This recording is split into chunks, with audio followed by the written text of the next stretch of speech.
Hi, my name is John Immel. This is my third presentation today for this conference. I wrote a book called Blight in the Vineyard that addresses the roots and myths of spiritual tyranny and the impact that it is having on American Christianity. Paul Dose was kind enough to ask me to come present here today, and it has been my goal to first engage people, challenge them to want to understand, to want to think about the scope of these issues.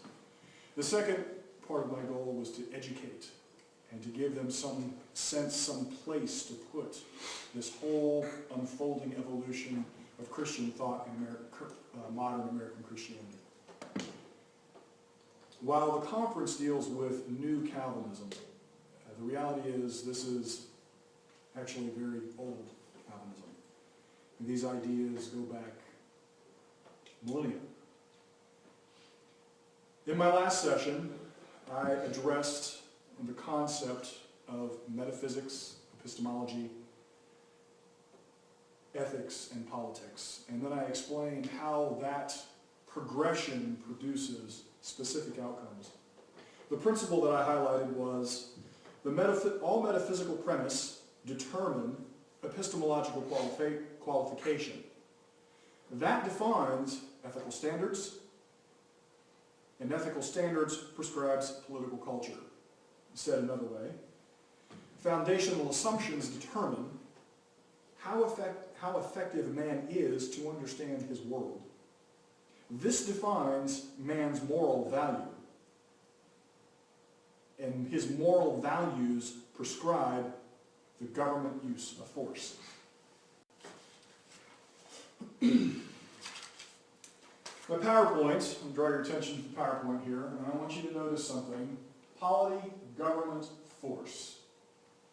In Christian circles, we talk about church government, we tend to call it polity.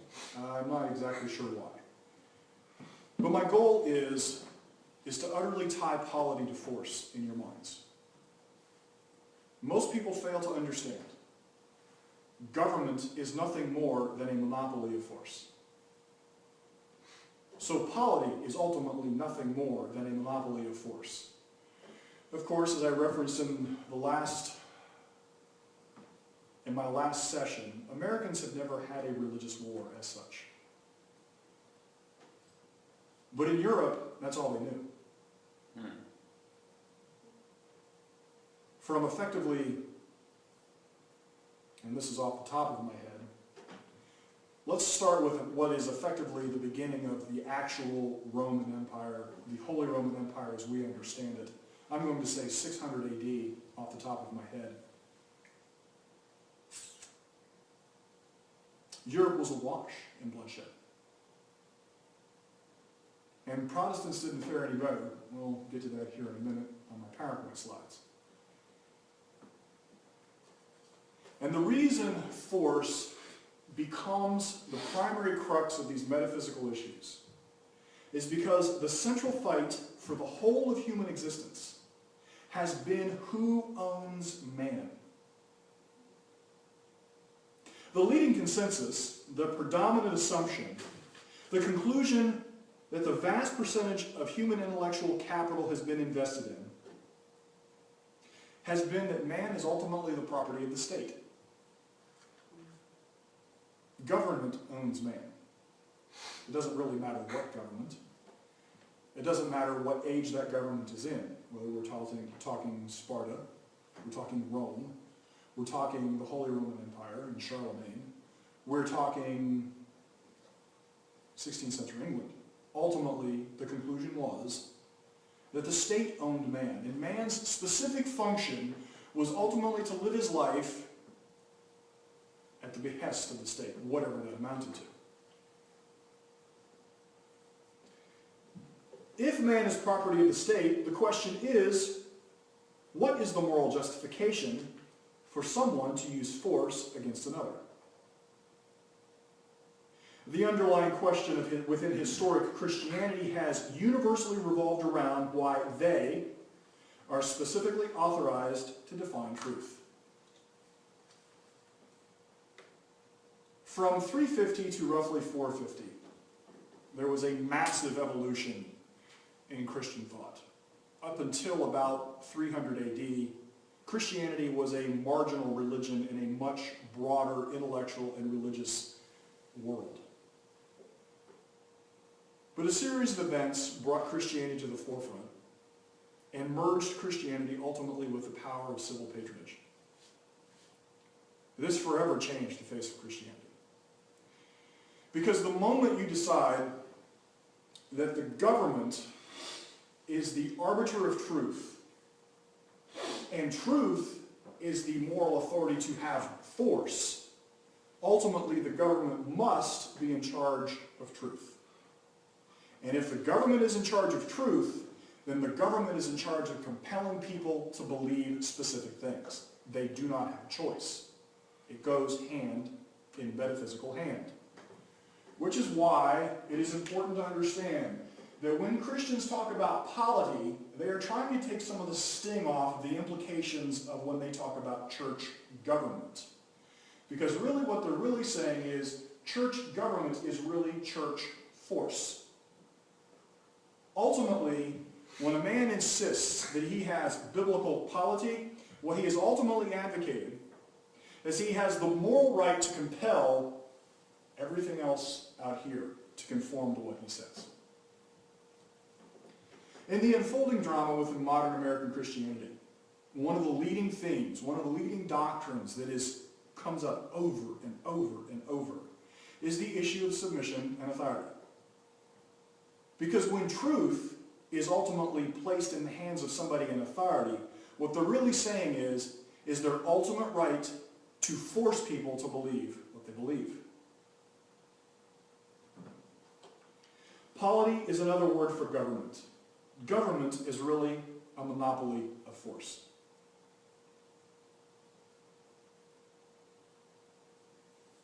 The mythology is that if people would just somehow get all the right ideas, all the conflict would go away. But that never happens. If people would just do it right, it would never happen. But here's the thing. Islam says that too. They say that if the caliphate ruled the world, all the bloodshed would go away. They call themselves a religion of peace because they ultimately believe that as long as they rule the world, they will enforce utter passivity. The Marxists say the exact same thing. The only reason there's bloodshed is because those dang bourgeoisie won't give up all their money and give it to the proletariat. If we compelled this to happen, there would be no more bloodshed. And this is the specific trap that this always produces. The presumption is that the peace would occur if everybody would just get their ideas right. If they would get their mind right, the rest would disappear. It never happens. It never happens because it cannot happen. Because the moment you decide that one person, even a group of people, are somehow uniquely qualified to use force to defend truth, you ultimately have religious orthodoxy. Religious orthodoxy and political correctness are ultimately the two heads of the same beast. The use of government force to tyrannize. The religious marketing and packaging always tries to portray religious orthodoxy as done on behalf of God. And who can argue with things that are done on behalf of God? First of all, God isn't standing here to go, yea, verily. So it's actually pretty easy. It's pretty easy to represent what you say and what you do as in behalf of God. Yea, verily, I'm doing it in behalf of God. Where's the plumb line? How do you know? Well, people pound their Bible and say, well, see, it says so right here. But the moment anybody steps up and says, well, I don't happen to agree with what that says. I don't happen to agree with your conclusion on what that amounts to. Then what? We don't have a choice. Eventually, somebody's got to point a gun. I want you to realize that the governing for the glory of God is called theocracy. But in actual fact, theocracy is always oligarchy. Because since God isn't really standing here dictating what happens next, ultimately what you have is a select group of men who have somehow magically transformed themselves into the recipient of divine mandate.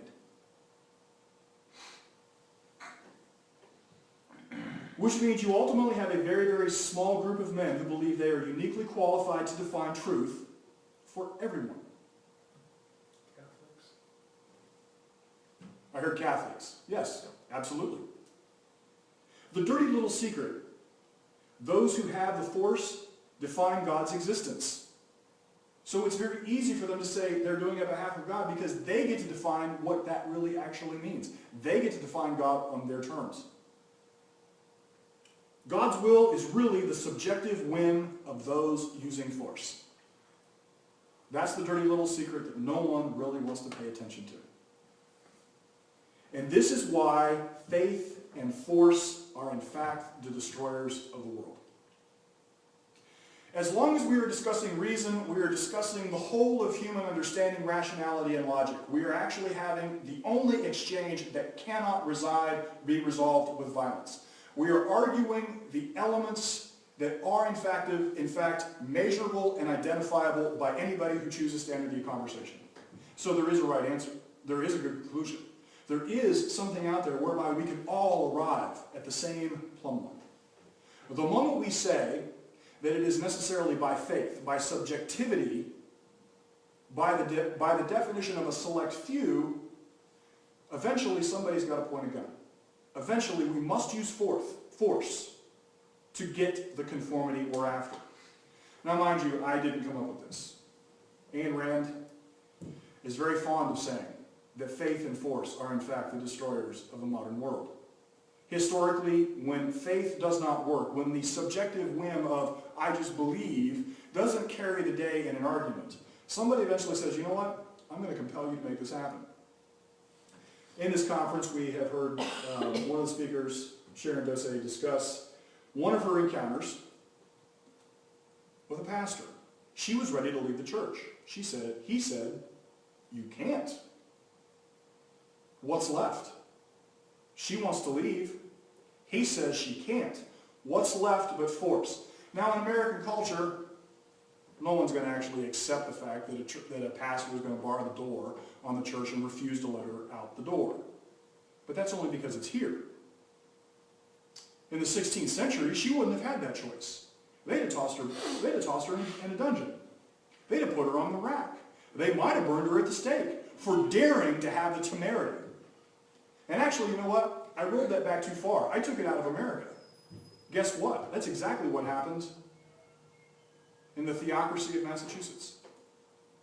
That's exactly what happened when a woman wanted to have her own Bible study and they threw her out. Then we had the Salem witch trials.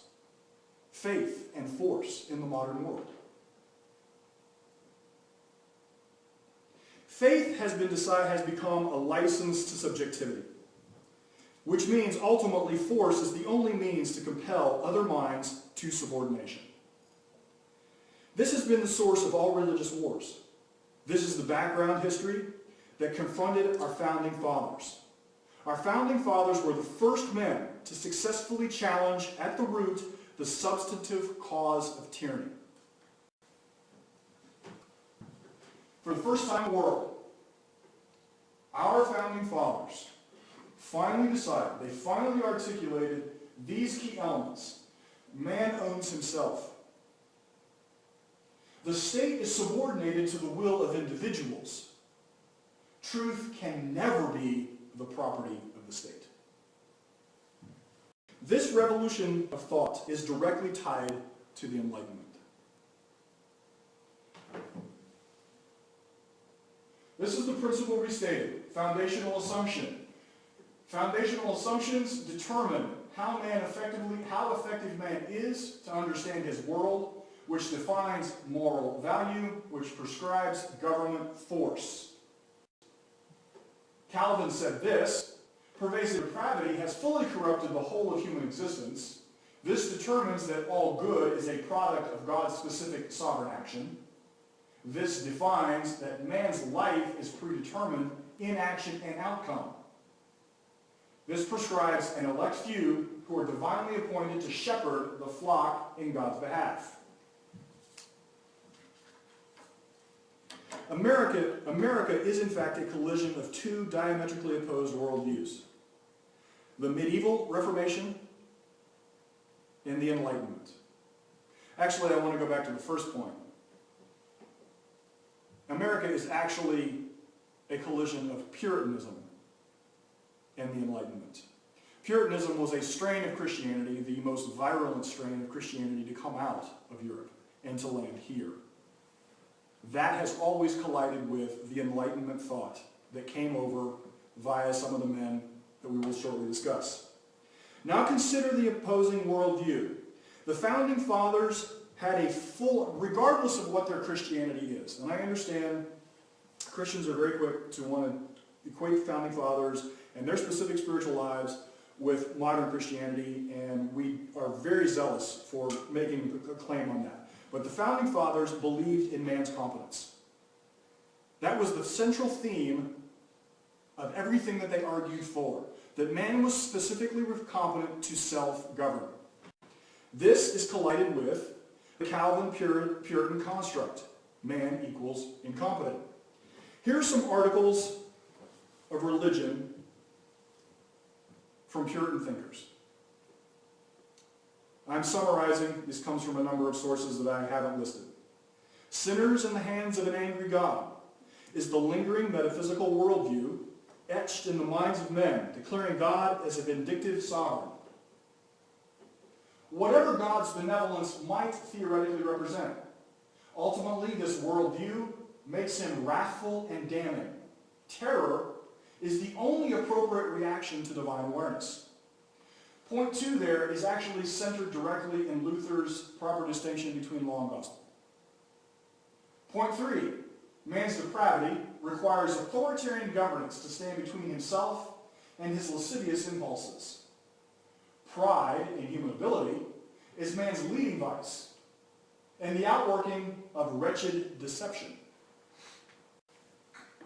Puritan's impact on colonial religious life, slide 2. Salvation is the miracle of being approved access to heaven. This otherworldly utopian is granted or denied according to God's mysterious plan. The unintelligible nature of God's intention in the feeble minds of men makes him capricious and malicious to every failing of human existence. Men are merely pilgrims through this worldly realm, a hostile empire fraught with all manner of evil. Man is a depraved creature, entirely ill-suited in the bewildering environs, specifically prone to sinful self-destruction. The boons of wealth and health are gifts. Therefore, man is merely a steward charged with a divine trust. The elect are then qualified to dispose of their brothers as the collective sees fit. Stewards of God's appointment rule those siblings granted to their control.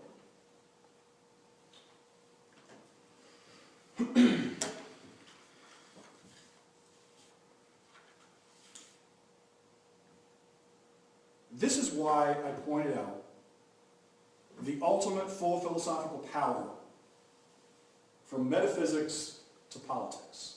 And this is actually Calvin's role in this entire thing. I'll say something nice about John Calvin. He was a genius. Truly a genius. Very few human beings on the face of the planet have ever successfully integrated an entire metaphysical statement through epistemology, through ethics, all the way to politics, in something that can be digested for human consumption. Very few people on the planet. I still think his body of ideas is the single most disastrous on the planet ever perpetrated on man. But he was still a genius. But the power of his ideas is the fact that he digested it such that it was easily understandable from start to finish. Its power is its full statement. And this is what he offered to the world. Now I want you to notice, in the slide up here, John Calvin shows up on the scene. His life, actually, the important part is in 1536, the Institutes of Christian Religion. This is the first edition. This is the first time that a full Protestant, loosely stated, evaluation, presentation of Christianity has been offered to the world. Everything up to this, everything up to John Calvin, was in fact a Catholic thinker of some form.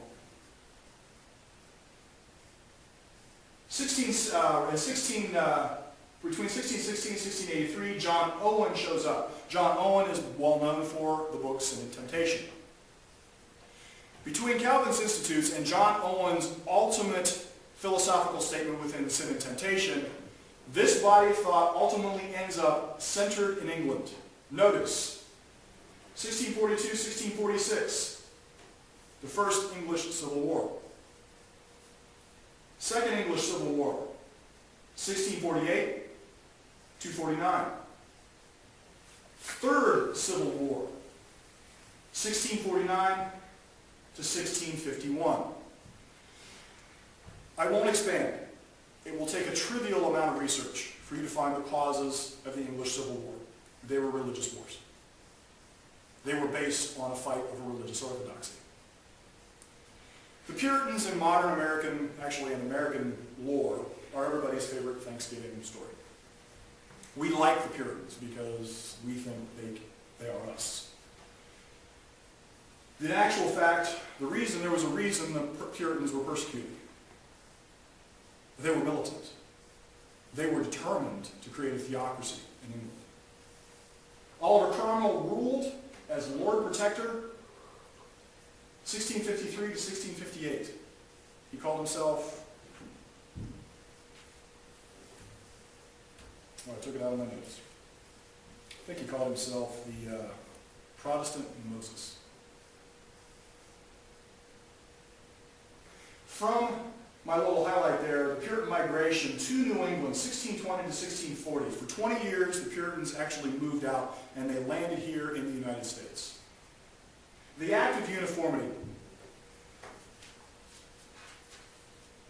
The Church of England decided, and this is after a series of wars, decided to dictate the specific form of public prayer, the sacraments, ordination, and church rites. This is what the Church of England did, the guys who won the wars. This is what they decided. The Puritans thought that the Church of England was far too permissive and decided to take their ball and go home. And then these sectarian rebels decided they must, like the modern neo-reform crowd, tell everyone to follow them. I find this utterly ironic. They are Puritans. They are separatists. They are people who are actually trying to go set up their own thing. But when given the power, when put in positions of political and civil authority, i.e. put in Massachusetts, what do they create? They create a theocracy. The British colonies, the Salem witch trials occurred between 1692 and 1693. Again, trivial amount of research will reveal these were specific religious persecutions, the merging of civil force with religious orthodoxy to create death. I could not put it more blunt. I know that is not popular, and those of you catching this on the video, I'm sure that'll make you nervous. That's fine. I want you nervous. I want you seeing this trends towards violence. Jonathan Edwards. Jonathan Edwards, everybody's, the neo-reform crowd, Jonathan Edwards is their homeboy. How many of you have ever actually read Sinners in the Hands of a Schizophrenic God? Sinners in the Hands of a Wrathful God. It's a vicious piece. Vicious. There could not be a greater example of biblical proof texting in Christianity. Vicious. The fact that was ever considered a perennial Christian statement is a marvel in my mind.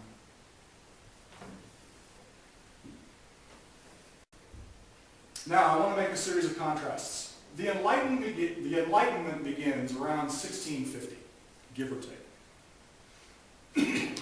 Enlightenment thinkers, John Locke, David Hume, Adam Smith. From these men comes the bulk, I don't want to overstate my case. From these men comes a large amount of the foundation thought of human freedom, human competence, and human liberty. Those men specifically were able to influence our founding fathers, Benjamin Franklin, and I'm just giving a few here, this is hardly all of them. Benjamin Franklin, James Madison, and Thomas Jefferson. And I pick these men mostly because they are most well recognized. Thomas Jefferson, of course, is an amazing Enlightenment thinker. And James Madison, and we're going to discuss him specifically shortly. But I want you to notice the Declaration of Independence, 1776, and an article written by James Madison, Memorial and Remonstrance Against Religious Assessments. We're going to address this very shortly. And notice that from 1776 to 1787 is roughly 10 years. Within that 10 years, I want you to notice, because he writes this this article for a very specific reason. He's going to weigh against the establishment of civil government, civil patronage, and religion. Now watch.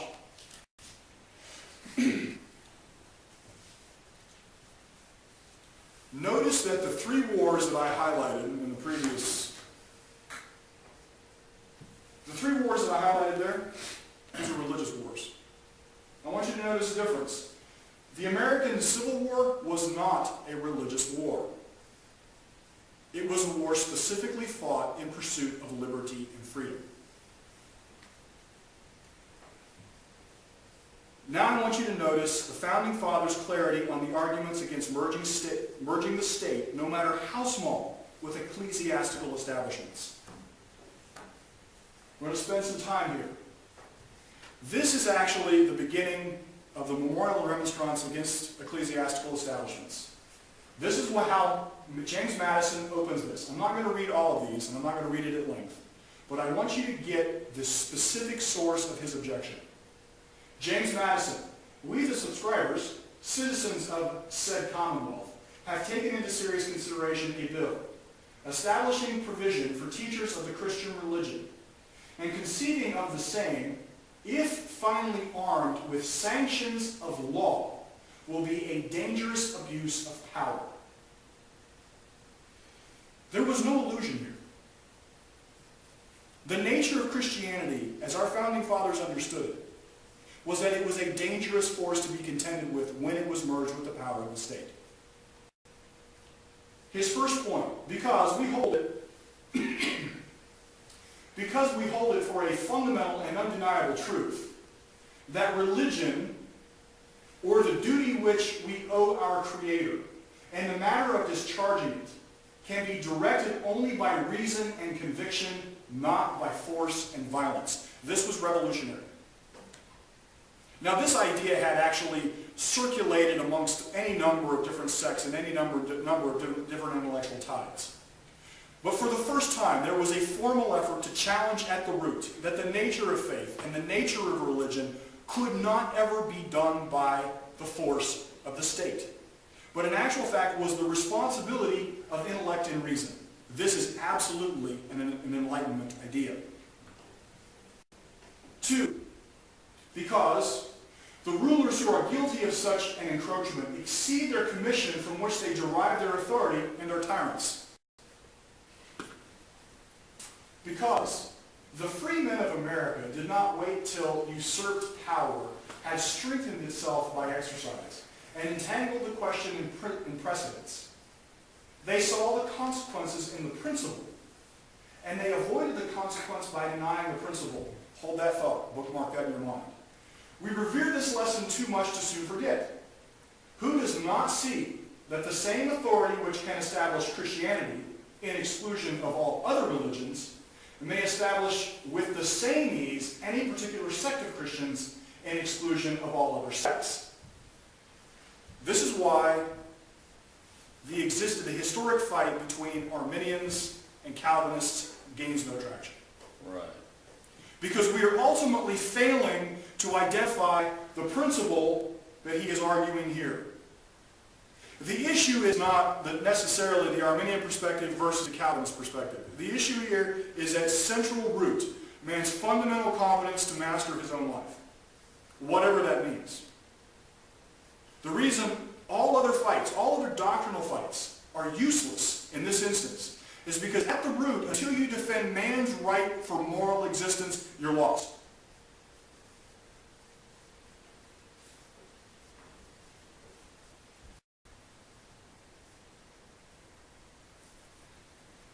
He makes this observation. Point 7. because experience witnesses that ecclesiastical establishments during almost 15 centuries has the legal establishment of Christianity been on trial. What have been its fruits? More or less in all places, pride and indolence in the clergy, ignorance and servility in the laity, and in both superstition, bigotry, and persecution. It is important to understand that our founding fathers had no illusions about the nature of what Christianity was and was not. They understood its broad history. They understood what Puritanism did.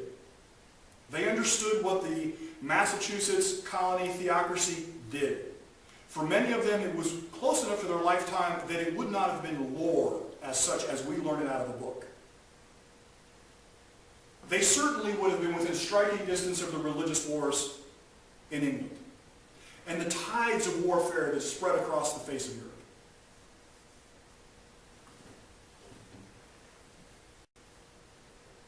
James Madison goes on to say in point 8, because what influence, in fact, have ecclesiastical establishments had on civil society?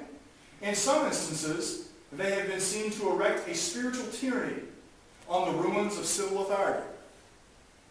In many instances, they have been seen upholding the thrones of political tyranny. And in no instance have they been seen as the guardians of the liberties of the people. This is one of the most scathing denunciations ever. At no point. And this is why this argument must take place on the principle. Until we are in fact seen as guardians of the liberties of the people, all we're doing is rehashing the same arguments that turn us into spiritual tyrants.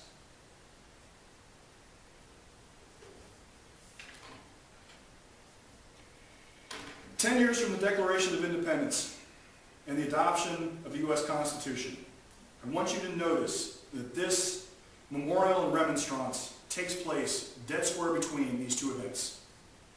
Between the specific overthrow of tyranny, within 10 years' time, we already have a religious movement, a group of people trying to use civil authority to create a patronage. In other words, to create a means by which others from the outside pay a tax to support a given group of individuals merely because they are religious instructors. And the ratification of the Constitution. Within 10 years.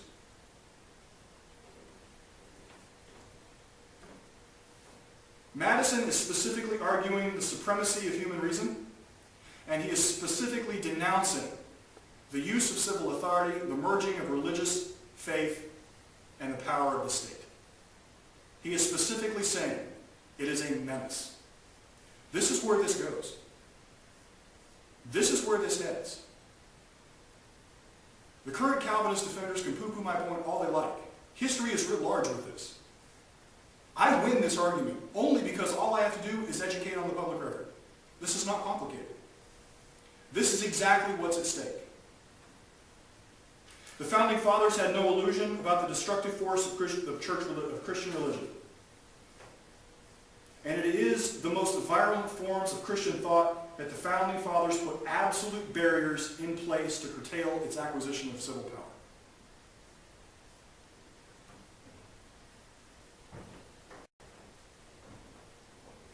And here was the breath of fresh air for the first time in almost all of human existence. There have been fits and starts in the Magna Carta, brief opportunity for human liberty, and a couple other opportunities. But for the first time in human history, men sat down and they finally said no. Man is entitled to the sum and substance of his own life. And they penned these words. We hold these truths to be self-evident, that all men are created equal, that they are endowed by their Creator with certain inalienable rights, that among these are life, liberty, and the pursuit of happiness, that to secure these rights, governments are instituted among men, deriving their just powers from the consent of the governed, that whenever any form of government becomes destructive of these ends, it is the right of the people to alter or abolish it. and to institute new government, laying its foundations on such principles and organizing its powers. Let's do a contrast. Puritan theology. Man is incompetent. Man is morally guilty. Man needs the force of government to compel him to good action. Government is an unquestionable manifestation of God's appointment. God is wrathful and offers man no right of existence. God appoints man to a predetermined existence of suffering and bondage. God's sovereignty appoints men to slavery. This is the Puritan construct. This is Reformation theology. This is Calvinism. This is the most virulent form of Reformation thought. This is what comes out of the Declaration of Independence. Man is competent to understand truth because truth is self-evident. What is the metaphysical presumption behind the Declaration of Independence? That man can understand the world in which he lives. That his epistemology is fully intact. And that by virtue of that ability, truth is self-evident. The equality of human creation endows all with the same right. There is no election to specific privilege. In the modern Calvinist construct, all of the men standing in the pulpits today are claiming a special privilege to stand there. Man has a right to life, liberty, and happiness. The Calvinist construct says there is no such thing. That any effort towards right, or life, or liberty, or the claim to any happiness is in fact a self-deception and a manifestation of your depraved nature. Just government is a product of human consent. Think of this. For almost 1,800 years, the church had said that it was in fact the divine right of kings to dictate government. The government was in fact divinely appointed. Man had no right to question, for the most part. And that whatever happened was in fact the product of his will. This was the first time in human existence that they articulated it. No, government is actually the product of human consent. I am only governed inasmuch as I choose to let you govern me. Truth is not the property of the state. The state is in fact the servant of man's defense. This was utterly revolutionary. I stand here today. I am talking at a phone that has a camera that is not too much bigger than the size of my little finger, in an air-conditioned room, surrounded by technology that can only come from human freedom.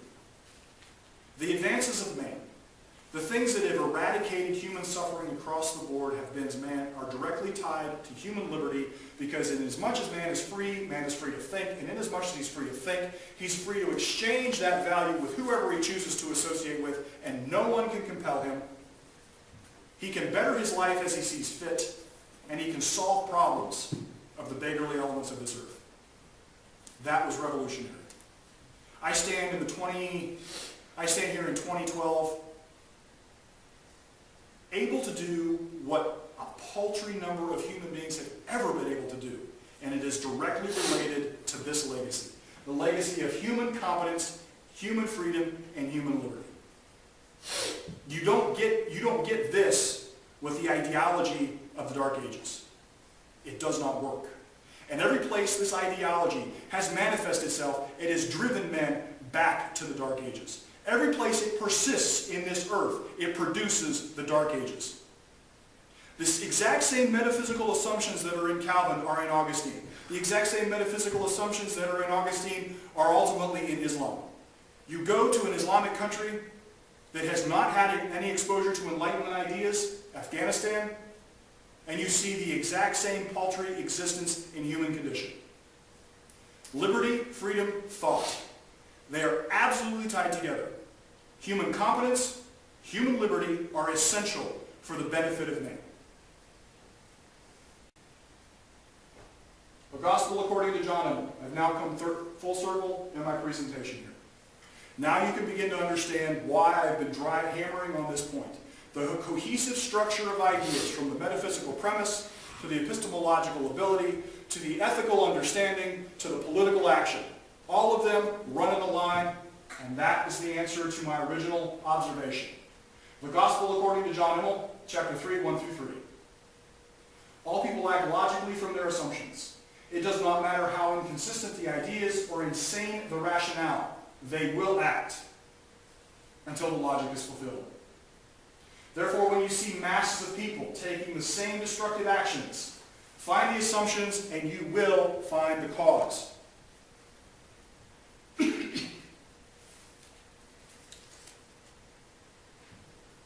Christians love to thump their ESV, laying claim to the Declaration of Independence and the Founding Fathers.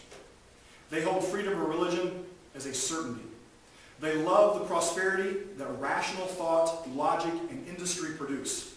But they do not even have a blush of hypocrisy when they pound that same ESV to claim solidarity with Reformation orthodoxy. It's ridiculous. They will venerate John Calvin as the great reformer of Geneva. They will speak sagely, calling Jonathan Edwards their homeboy, never once realizing their philosophical schizophrenia. These are mutually exclusive worldviews. In the world of election and limited atonement, there is no such thing as self-appointment and self-determination. There is no such thing as self-governance, because you don't own you. In the world of irresistible grace, there is no such thing as private property, private possessions, or even personal boundaries, because whatever good you have is a manifestation of God's grace. All grace is administered by his stewards of grace. In a world of predestination, there is no right to inquire. In a world of predestination, there is no human sensibilities to be concerned with. Your pain, your suffering is irrelevant. Who are you, O man, to challenge God, to inquire into the things of God, the mysteries of God? Your pain, it's what you should have. In the metaphysical world of tulip, there is no real justice. Everything is a great big fat sin before God, because the nature of man is utterly offensive to God. If you happen to be a part of the group that gets picked, it's all good. And if you don't, it sucks to be you.